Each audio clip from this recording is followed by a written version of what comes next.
L'aigua és la font de la vida més preuada de la humanitat. Les civilitzacions, des de temps immemorials, han guerrejat per establir-se a la vora de rius, de llacs i d'altres fonts d'aigua dolça i de qualitat. Els territoris riberencs es troben entre els més fèrtils i productius del planeta i el riu Millars n'és un bon exemple. El paisatge protegit de la desembocadura del riu Millars, ubicat en els termes de Vila-real, Borriana i Almassora, atresora restes de jaciments arqueològics importants que evoquen un passat d'ocupació riberenca protagonitzat per civilitzacions antigues. Un dels més importants és el Torrelló del Boverot, ubicat a la vora esquerra del riu Millars, al terme d'Almassora, i a uns 14 quilòmetres aigües amunt de la Mediterrània. Es tracta d'un poblat d'hivern de l'època del bronze valencià, l'ocupació del qual podria datar-se de l'any 1200 abans de Crist. És un poblat completament circular que s'adossa al riu Millars perquè és la frontera entre el que serien el món ibèric, els edetans, que serien la zona de València sobretot, i els ilercavons, que seríem nosaltres a la zona de Castelló. Doncs és un poblat fortificat, per això presenta tantes línies de muralla. Aquest assentament fortificat i de frontera va començar a excavar-se l'any 1989. Del lloc s'han extret multitud de peces que conformen l'actual Museu Monogràfic del Torrelló del Boverot ubicat a Almassora. Una visita assossegada permetrà descobrir peces ceràmiques, restes d'ossos de diversos animals i altres materials fenicis. Avui dia, el Torrelló del Boverot està catalogat com a bé d'interès cultural. N'hi ha unes peces arqueològiques que tenen la boca molt gran, que es diuen orses, que són de tamany de 60-70 centímetres d'altura, que servien per a guardar l'àuia. En aquest cas, aquestes orses o aquestes peces tan grans, l'àuia que tenien o que guardarien seria l'àuia que rebrien del riu Millars. És a dir, com Torrelló està situat al costat o a la vorera mateixa del riu Millars, tots els dies baixarien a replegar l'àuia perquè la tenien allí. A uns 3 quilòmetres de la desembocadura del riu Millars, en el marge dret i en el terme de Borriana, s'ubica el jaciment arqueològic de Vinarragell, un dels més importants de la comunitat valenciana. És el primer on es van descobrir estructures i ceràmiques fenícies.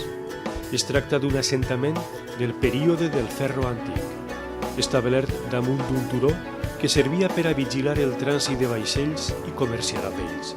A pesar de no ser massa gran, és un referent de les colonizacions fenícies y dels primers anys de la cultura ibera.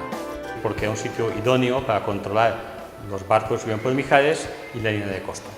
También tenemos cerca de Mijares otro tipo de asentamientos romanos ya, cuando ya es todo el mundo romano.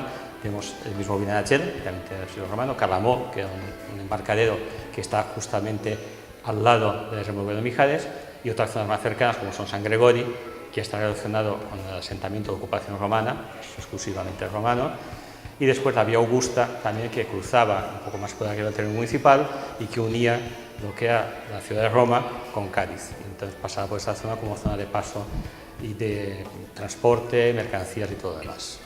Les primeres excavacions daten de l'any 1968. Vinarragell compta amb més de 3.000 anys d'ocupació i per tant d'una barreja de cultures extraordinària. Al jaciment s'han descobert habitatges, forns, una enorme quantitat de ceràmica i una gran muralla d'entre altres restes. Alguns d'estos tresors es poden apreciar al Museu Arqueològic de Borriana. Una visita calmada descobrirà la importància del Millars per als antics pobladors. Entre Vinarragell i el Torrelló del Boverot, seguint del curs del Millars, existien altres jaciments arqueològics importants com Vila Filomena, un poblat neolític al terme de Vila-real i al costat de l'ermitori de la Mare de Déu de Gràcia. Les primeres excavacions daten de l'any 1922. En l'actualitat és un jaciment perdut i imprecís, oblidat en la memòria.